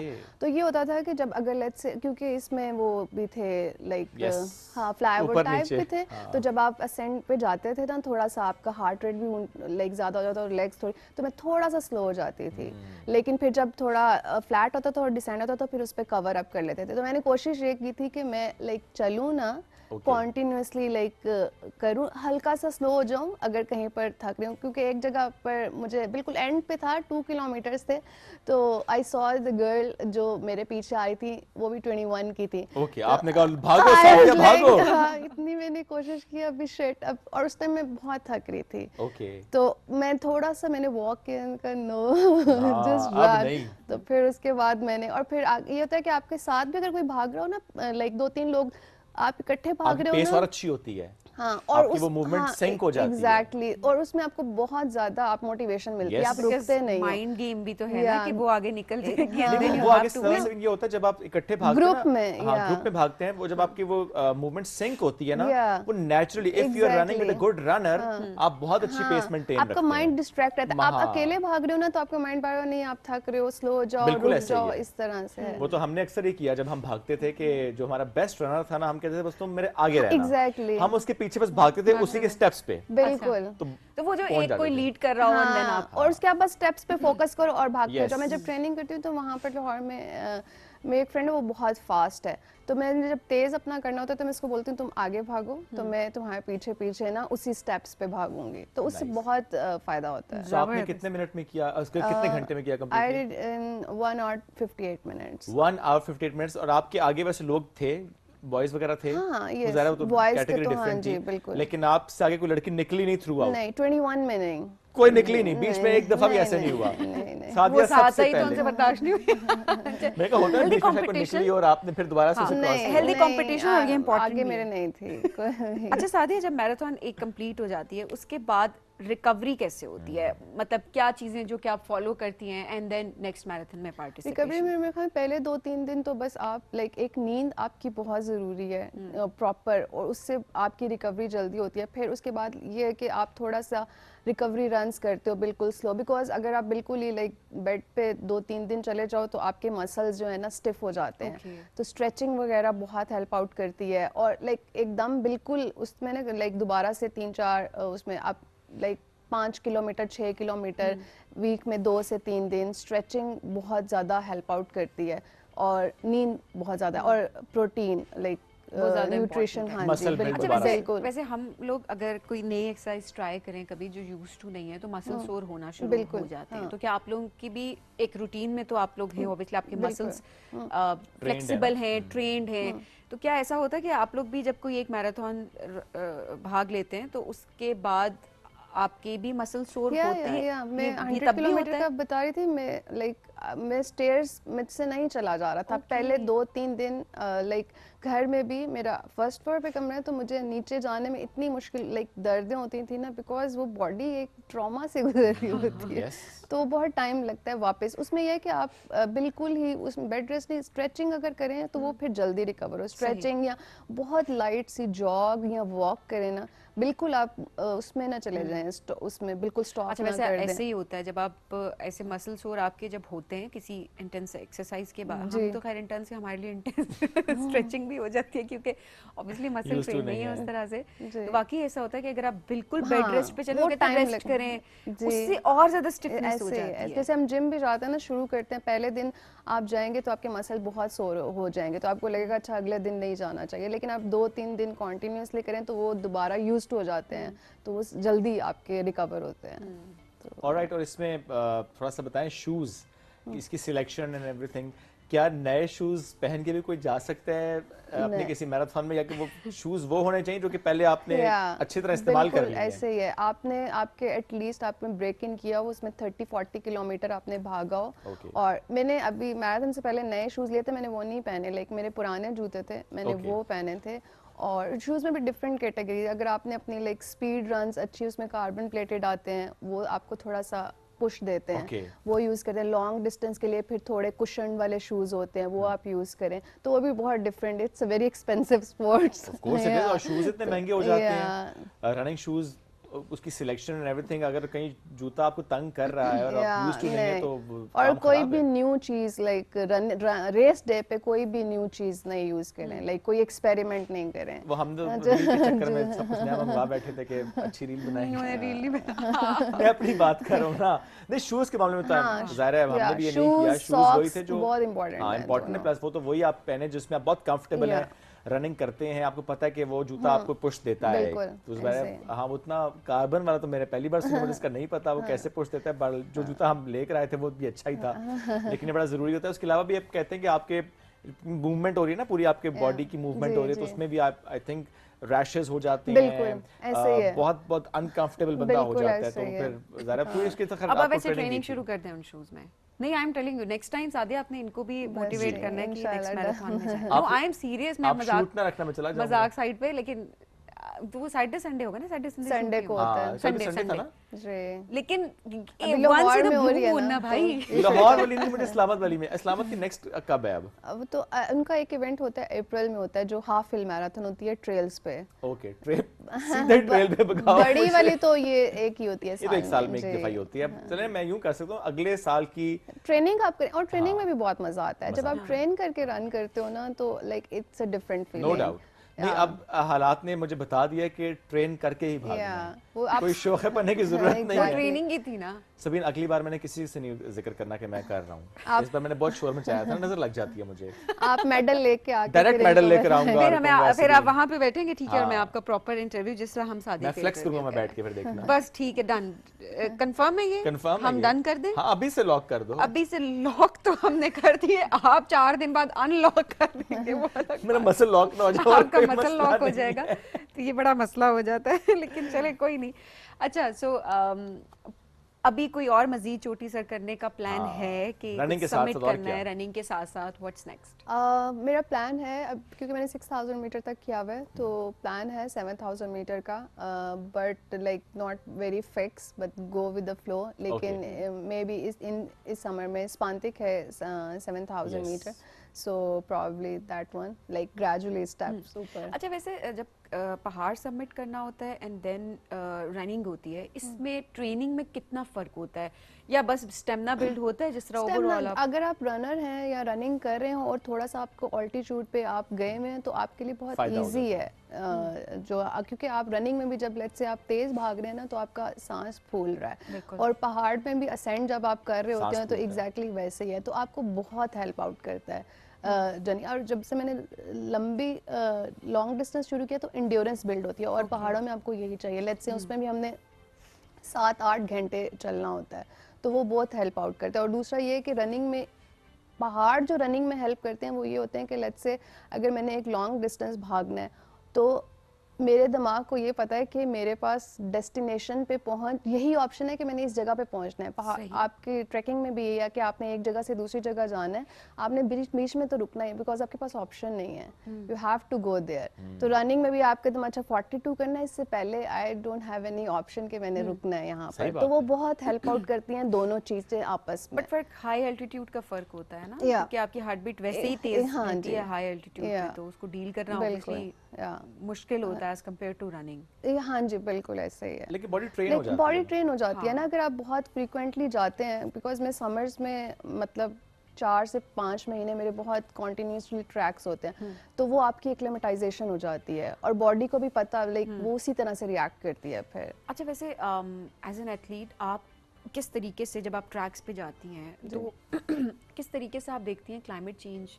बिकॉज आप लोग सेम ट्रैक्स पे भी बार बार जा रहे होते हैं, आपने K2 बेस कैंप का भी जिक्र किया, उधर आप 2 मरतबा गई हैं, देन आप उस पूरे ड्यूरेशन में एक मरतबा जाएं, देन आप दूसरी दफ़ा जाएं, कितना डिफरेंस आपको फील होता है? बहुत ज़्यादा, इट्स वेरी डिस्टर्बिंग, बिकॉज मैं जब 21 में गई थी और जब मैं अभी गई थी 25 में, बहुत चेंज है कैंप साइट्स में। लाइक वो जो ग्लेशियर जब मेल्ट हो रहे हैं, वो जो ब्रिजेस के पास पानी है, वो वहाँ से गुजरना मुश्किल है, इतना ज़्यादा वो जो कटाव करते हैं। और इस दफ़ा हम लोगों ने जब वो K2 बेस कैंप से हम जीजीला क्रॉस करके दूसरी साइड पे गए थे, so basically that is 5500 metre, so दूसरी साइड पे भी बर्फ़ होती है। लेकिन इस दफ़ा जब हम गए और हम लोग लाइक टॉप पे पहुँचे, उसके बाद हमने नीचे जाना था, वहाँ पर बिल्कुल भी बर्फ़ नहीं थी, लाइक सारा पत्थर और कीचड़ एंड एवरीथिंग। तो मतलब उसको देख के मतलब इट्स वेरी डिस्टर्बिंग। और जब हम लोग नीचे आ गए थे, उसके बाद उस साइड पे बहुत फ्लड्स आए थे, और उस साइड की इवन जो वहाँ पे ग्रुप से कैंप साइट्स बह गई थी, तो बहुत ज़्यादा it's very disturbing. Of course it is. वैसे जिस तरह आपने कहा ना 6000 मीटर, फिर नेक्स्ट इज 7000, क्या ख्वाहिश K2 की भी है? I think that is like, I think मुझे बस वो फील लाइक आप जो मैंने पहले प्रोसेस है ना, जो लाइक अच्छा पहाड़ चढ़ रहे हैं एंड एवरीथिंग, तो वो 7000 लाइक इट्स नॉट लाइक कि मैंने 8000 कोई लाइक K2 करना है या वो इस तरह से करनी है, ब्रॉड पिक करनी है। इट्स जस्ट लाइक प्रोसेस, अच्छा आप पहाड़ क्लाइंब कर रहे हो एंड एवरीथिंग, ऊपर जाके आपको वो फील है और वो उस तरह से, बट नॉट लाइक इस तरह से नहीं है कि K2 करना है, और K2 is very difficult I guess. Why not, देखिए स्टेप बाय स्टेप ही चलते हैं ना, आपने भी रनिंग से स्टार्ट किया and then mountaineering and then मतलब छोटी चोटियां जब आप सर करते हैं, तो उसके बाद हमारे लिए तो खैर वो भी बहुत बड़ी है, आप लोगों के लिए, क्योंकि आप लोगों ने गोल्स बड़े सेट किए हुए होते हैं, तो step by step may be someday, but not at this point, I can not think about that. Okay, अच्छा घर वालों की तरफ से सपोर्ट है इस सारे सिचुएशन में? बिकॉज़ नॉर्मली हम लड़कियों के पर्सपेक्टिव से देखते हैं ना कि एक आवाज जरूर घर में कहीं ना कहीं से आती है, अकेली मत जाओ पहाड़ों पे, क्यों जा रही हो, बस कर दो, बस कर दो। शुरू में था असल में मेरे जो फादर हैं वो 90s में ट्रैवल करते थे हुंजा वाली साइड पे, और उनके लाइक वो एटॉमिक में थे, तो उनके हमारे ना ट्रिप्स जाते थे। तो बट लेकिन मेरे अब्बा हमेशा भाइयों को लेके जा रहे होते, तो शायद उनको लगता, मतलब उनको शायद संभालना मुश्किल लगता होगा लड़कियों को लेके जाना। अच्छा, तो शायद वो वहाँ से एक चीज़ थी कि हमने जाना है किसी तरह से। हाँ एग्जैक्टली। तो लेकिन हाँ, और मुझे याद है हमने जब अपना पहला ट्रिप ऑर्गेनाइज किया था साइट सीइंग, तो हम अपने अम्मा अब्बा को फिर साथ लेके गए थे। But my father is very like supportive. उन्होंने कभी ये नहीं किया कि तुम लोगों ने, बिकॉज हम हॉस्टल्स वगैरह में ही रह के पढ़े हैं, और अब्बा ने कभी ये नहीं किया कि तुमने अकेले नहीं जाना और ये वो। तो वो मतलब देसी पेरेंट्स इजहार नहीं करते, लेकिन वो अंदर से उनको अच्छा they are doing good and everything. तो अभी तो वो मतलब उनको बहुत अच्छा लगता है कि अच्छा हम सारी चीज़ें ये बहुत अच्छे तरीके से कर रहे हैं एंड एवरीथिंग, तो दे आर वेरी सपोर्टिव। और मैं वैसे कहती हूँ कि बहुत करेज होता है पेरेंट्स में कि जी, बच्चों को ऐसे बिल्कुल जाने ऐसा देना, ही है। बेटियों को हाँ, क्योंकि वहाँ पे सिग्नल्स भी नहीं आते। K2 पे आप लाइक 12 दिन आपके सिग्नल्स नहीं आते, तो अम्मा जब नीचे पहुँच के फिर फ़ोन करते हैं तो फिर वो परेशान हो रही होती हैं कि किधर थे तुम लोग इतने दिन। 12 दिन कांटेक्ट ना होना। हाँ जी, तो वो तो ऑफ कोर्स उनके लिए है डिफिकल्ट। अब आपके और फ्रेंड्स कोई और भी हैं जो के साथ भागती हैं, आपको जो आपको देख के इंस्पायर हुई हो? जी, हम लोगों ने बिल्कुल पिछले 25 में हम 25 में जब मैंने फुल की थी तो मेरे 8 से 9 फ्रेंड्स थे, हम सब आए थे, और कुछ ने हाफ मैराथन की थी, कुछ ने 10 किलोमीटर किया था। एक मेरी फ्रेंड कनाडा से आई थी, उसने भी 42 किलोमीटर किया था। तो ये सारे लाइक हमारा पूरा ग्रुप है जो हम लोग भागते हैं। और खुद भी भाग रही हैं, अपने साथ बाकी सबको भगा रही हैं। वैसे सारी जिंदगी में किस चीज़ से भाग रही हैं? ये मैराथन तो अपनी जगह। ये बहुत मुश्किल सवाल है। आप जवाब दे दो यार इसका। कोई एक चीज, किस चीज नहीं, मैंने कहा किस चीज से भाग रही है, कोई एक चीज जिससे भाग रही है। Deep down we all know the answer maybe, but please. आपकी स्माइल ने बहुत कुछ वैसे बताया, but again if you would like to share. No, पहाड़ों वाले सवाल ज्यादा आसान है। लेकिन बहरहाल ये तय हुआ कि आप किसी चीज से भाग रहे हैं। नहीं चीज ही है। I don't know.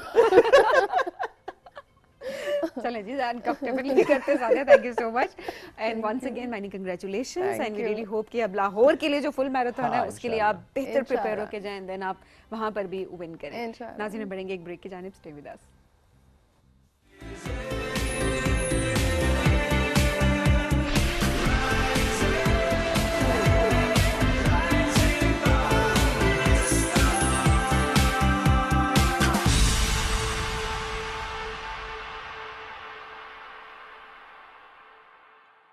एक साल का होते ही इसकी शरारतें और भी बढ़ती जा रही हैं। लेकिन इस सब में इसकी हिफाजत और सही ग्रोथ मेरे लिए सबसे ज्यादा अहम है।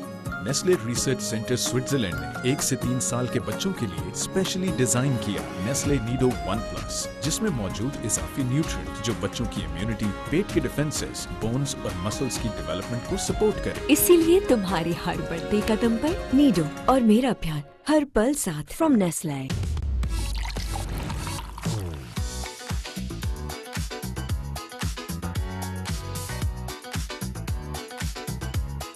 ज्यादातर पेशेंट्स कैविटीज के बारे में परेशान रहते हैं और दांतों की हसासियत की भी कंप्लेन करते हैं। New Sensodyne cavity plus sensitivity cavities और दांतों की हसासियत दोनों से तहफ़्फ़ुज़ देता है। भूल ये हुई है मुझसे, थोड़ा सा कुछ दिल में रह गया। क्या करो? सेट करो, खास चाय बना के तुम्हारा मूड। समझते हैं एक दूसरे को, इसीलिए बने हैं एक दूसरे के लिए। जैसे चाय को समझे सिर्फ Nestle Everyday. From Nestle. New and improve Sensodyne rapid action 60 seconds में सेंसिटिविटी से आराम देता है। मैं रेकमेंड करती हूँ Sensodyne rapid action because it works. नए stronger Pepsi. Stronger Pepsi. Stronger Pepsi मतलब क्या? स्ट्रॉन्गर पेप्सी का मतलब कमाल। कमाल मतलब बाजी, आप इनसे पूछ ले। मतलब it's good bro. It's good bro मतलब ये सीधा हिट करती है यार। हिट करती है मतलब क्या टेस्ट है यार? पर टेस्ट है क्या यार? उससे पूछो। एक्स्ट्रा फिज, एक्स्ट्रा टेस्ट, स्ट्रॉन्गर पेप्सी।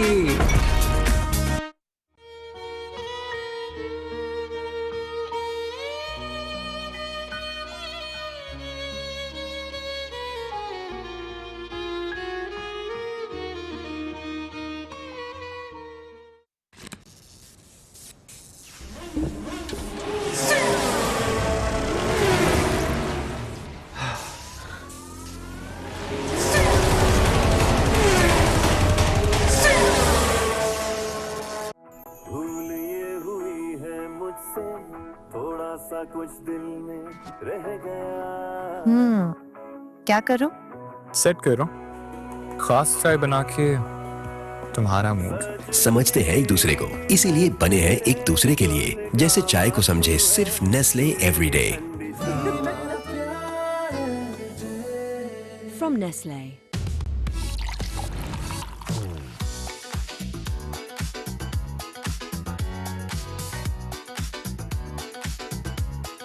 ज्यादातर पेशेंट्स कैविटीज के बारे में परेशान रहते हैं और दांतों की हसासियत की भी कंप्लेन करते हैं। New Sensodyne cavity plus sensitivity cavities और दांतों की हसासियत दोनों से तहफ़्फ़ुज़ देता है।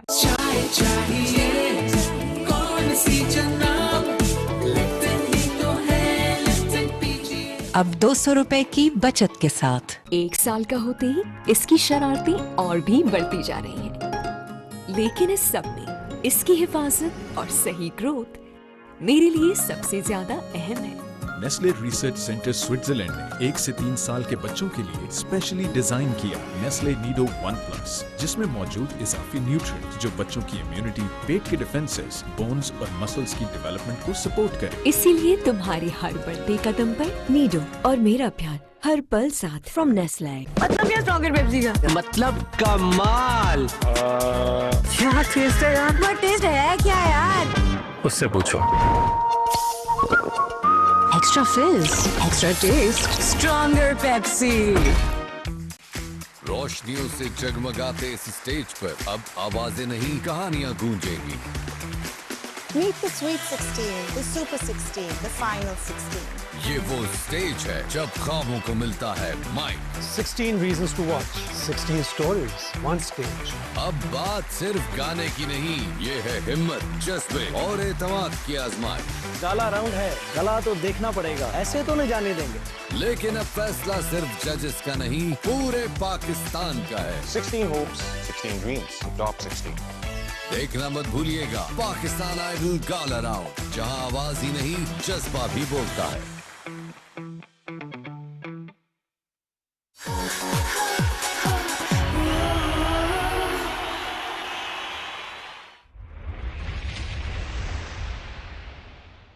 Golden Pearl का न्यूट्रीसीरम वाला healthy white advance care moisturising lotion. Love your skin.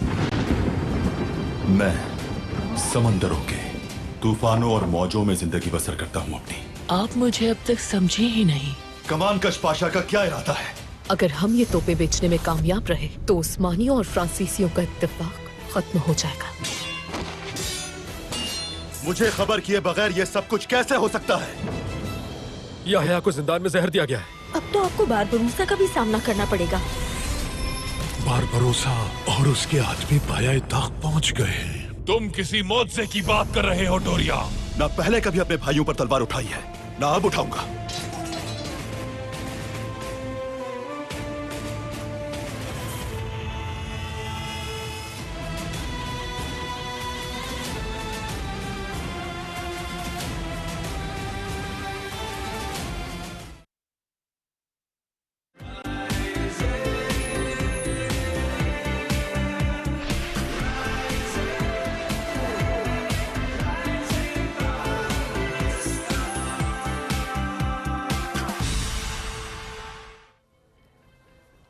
Welcome back. Rising Pakistan में एक बार फिर कहते हैं खुश आमदीद। आज हम बात करेंगे जो घरों में झगड़े हो रहे होते हैं छोटी छोटी सी बातों पे। ज़रा कोशिश करते हैं कि पहले समझें कि क्यों हो रहे होते हैं झगड़े, बिकॉज मोस्टली में ये समझ आती है कि दोनों ही लड़ना नहीं चाहते। यू नो डीप डाउन दोनों एक दूसरे से प्यार भी कर रहे होते हैं। हम मियाँ बीवी के जब रिश्ते की बात कर रहे होते हैं, बहुत खूबसूरत रिश्ता होता है, बट सम हाउ मिसअंडरस्टैंडिंग हो जाए। कभी कभी ऐसा होता है कि अच्छा, बिकॉज देखें ना, दोनों के अपने अपने चैलेंजेस भी होते हैं, और समटाइम्स ये भी होता है, बिल्कुल हम ख़वातीन की पर्सपेक्टिव से बात करते हैं कि ज़रा आप समटाइम्स चेंजेस होती हैं, sometimes when you are expecting, even postpartum बच्चों के साथ आप बिजी होते हैं, आपकी रूटीन टफ होती है, बहुत से और यू नो इमोशनल इश्यूज हो रहे होते हैं। ऐसे में चीज़ें ट्रिगर कर जाती हैं और लड़ाई हो जाती है। छोटी सी बात, बल्कि कभी कभी लड़ाई की आप बुनियाद पे जाए तो कोई बात ही नहीं होती, लेकिन लड़ाई हो रही होती है। सो कैसे इसको सुलझाएं, कैसे एक अच्छा रिलेशन मेंटेन रखें, इस पर बात करेंगे। इरम रिजवी ने हमें ज्वाइन किया है। बिल्कुल जी। अस्सलाम वालेकुम इरम, कैसी हैं? Thank you for inviting. अल्हम्दुलिल्लाह। अच्छा इरम, देखें डिसएग्रीमेंट्स तो होते ही होते हैं, तो माँ बाप की माँ बच्चे के दरमियान भी हो जाते हैं, तो हम देख रहे होते हैं कोई बड़ी बात नहीं होती। बट क्यों ऐसा होता है कि बाज़ों का जब आप जब बैठते हैं दो लोग, एक तरफ लड़ाई हो रही है छोटी छोटी बातों पर, लेकिन बैठते हैं जब लोग कहते हैं कि मसला क्या था, मसला ही कोई नहीं होता, ये क्यों हो रहा होता है? क्या ये फ्रस्ट्रेशन पाइल्ड अप हुई भी होती है कि आपको बस अपनी फ्रस्ट्रेशन निकालनी है इन एनी वे? यूजुअली औरतों में यही होता है कि वो पाइल अप हो रही होती है, बहुत ज़्यादा मेंटल लोड होता है उनके ऊपर।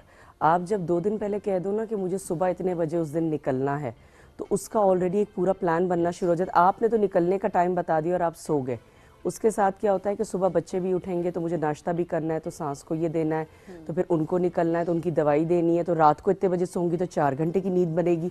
वो मेंटल लोड हो रहा होता है पाइल अप। और आपने जो शुरू में भी बात की है ना कि झगड़े जो हैं अगर देखा जाए कुछ नहीं होता, तो ऑनेस्टली मियाँ बीवी में सबसे ज़्यादा झगड़े बाहर वालों की वजह से होते हैं। आप देखें यूजुअली ये होता है, उधर मुंह क्यों बनाया हुआ था, वहाँ तुमने ऐसे क्यों कह दिया, वहाँ आपने ऐसे क्यों कर दिया, या वो कह रही होती है मुझे डांट रहे थे आपने बीच में क्यों नहीं कहा, या वो ताना मार रहे थे, या वो मुझे ऐसे देख रही थी और आपने कुछ नहीं किया। It's always others. और इसकी सैड स्टोरी ये होती है कि बाय द टाइम आप 12, 15, 17 साल बाद जब आपके बच्चे बड़े होते हैं, जॉइंट फैमिली में आप रह रहे होते हैं और अलग होते हैं, तो आप इवेंचुअली देखते हैं कि आप मियाँ बीवी के बीच में कुछ बचा नहीं होता, क्योंकि हर चीज़ आपकी प्लानिंग जो है वो दूसरों की वजह से हो रही होती थी। उनको अस्पताल जाना है तो उनको वापस आना है, तो उनको खाना चाहिए, टाइम पे ये करना है। जब वो सारे कैरेक्टर्स हट जाते हैं आपकी ज़िंदगी से और आप अकेले होते हैं, that's when you realise that आप तो बिल्डिंग ही नहीं कर सके, कोई बॉन्डिंग ही नहीं हो सकी आपके बीच में, वो किस्से कहानियाँ ही ख़त्म हो गई। और तब जो है वो झगड़े निकलते हैं चिढ़ के कि भाई तुमने तब किया था मेरे साथ इस तरह, या तुम उस टाइम पे मेरा साथ नहीं दे रही थी। और ज़्यादातर झगड़े अलग होने के बाद इस वजह से भी होते हैं। तो यूजुअली आइडियली यही होना चाहिए कि जब आप साथ भी रह रहे हों, बाउंड्रीज सेट होनी चाहिए। ये मेरा प्राइवेट टाइम है, ये मेरा मी टाइम है, माँ बाप के लिए, बाकियों के लिए। प्लीज़ अल्लाह के वास्ते जब आप इतना अफोर्ड कर सकते हैं, सारे इकट्ठे रहते हैं, इसका मतलब सारे जॉइंट कमाते हैं, मेड्स रखें सबकी अलग, सबके केयर टेकर्स अलग रखें। वो जिसको दूसरे के घर से आप ला रहे हैं, वो कोई आपकी वो वही बात है कि सुपरवाइज़र नहीं है मुलाजिमों की, उसकी अपनी एक लाइफ है, उसकी अपनी एक फैमिली है, उसका अपना एक मतलब रिस्पॉन्सिबिलिटीज़ हैं। हम गलती ये करते हैं कि सारी जिम्मेदारी उस पर डाल दी, तो उसका मेंटल लोड बहुत ज़्यादा होता है कि जैसे अचानक से जो पापा की परी होती है वो यहाँ पे आके उसको एकदम से पूरे घर की आप जिम्मेदारी दे देते हैं, तो ऑफ कोर्स वो बिल्टअप हो जाता है जिस तरह के आपने कहा, और वो फिर फटता है और फिर ये दिखता है कि चिड़चिड़ी हुई भी है। तो in the end of the day mental torture, emotional tortures, even financial, moral. In fact एक किस्से की मुझे पता चला था एक वकील से कि जब एक औरत को फिज़िकली अब्यूज़ किया हो और वो घर छोड़ के माँ बाप के पास आए, अगर कोई आके उसको कहता है कि बेटा कोई बात नहीं, मर्द तो ऐसा करता है।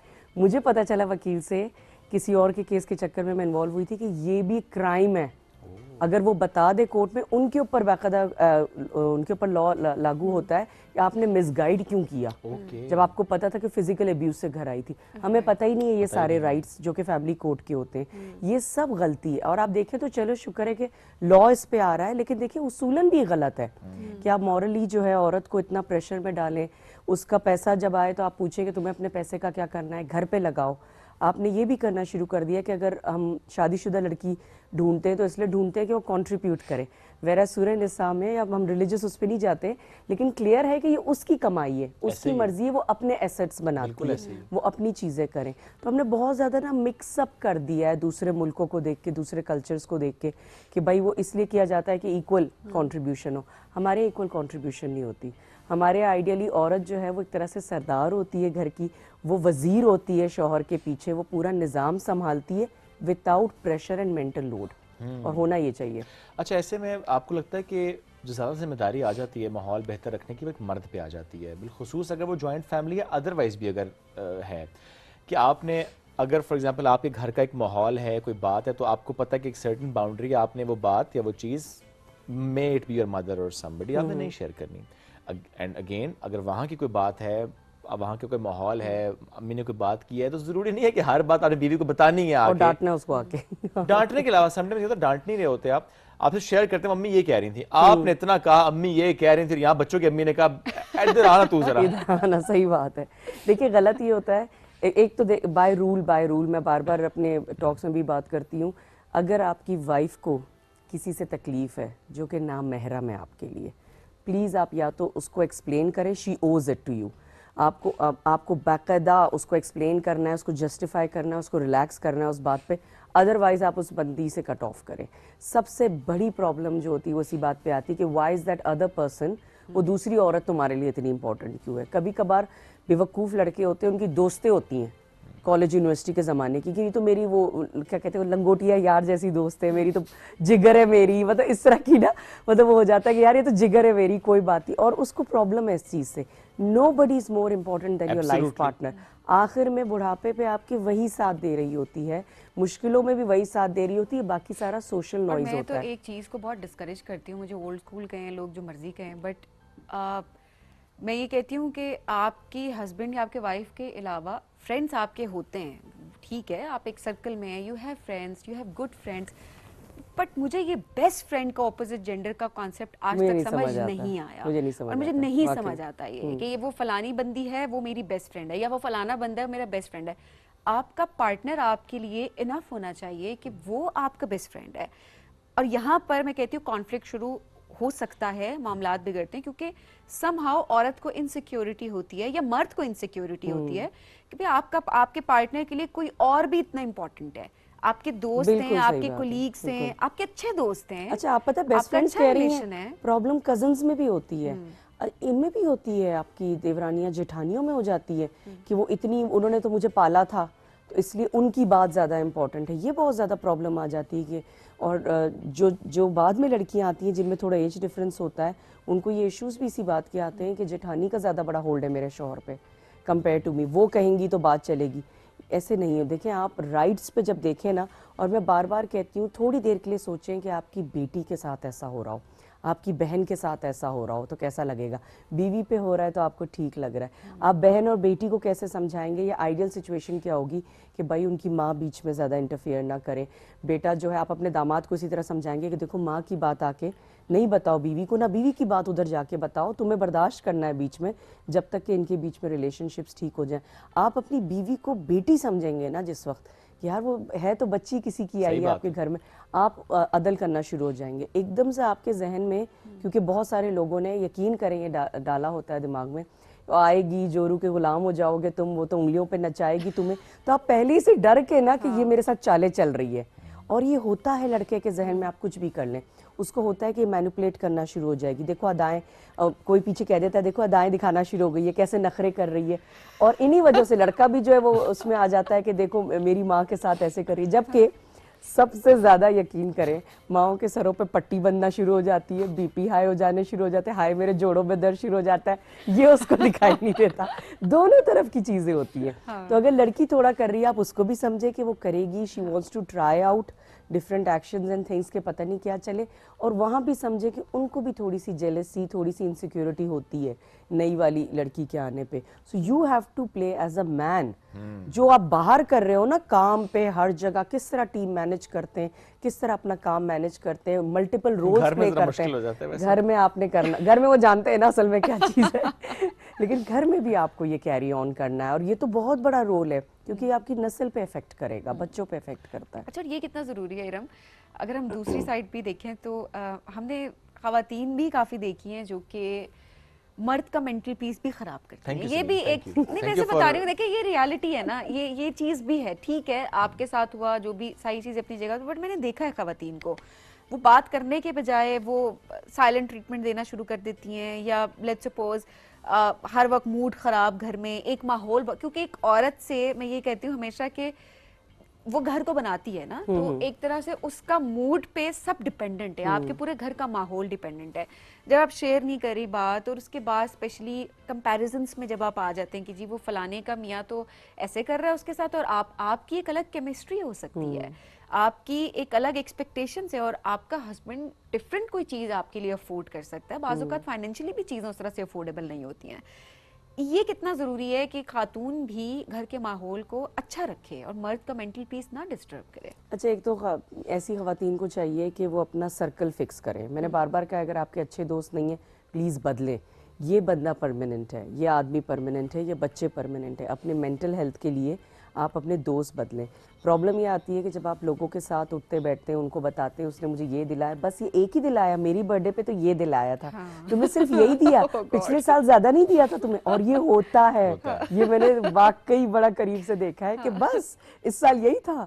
और मुझे तो याद है पहले वाले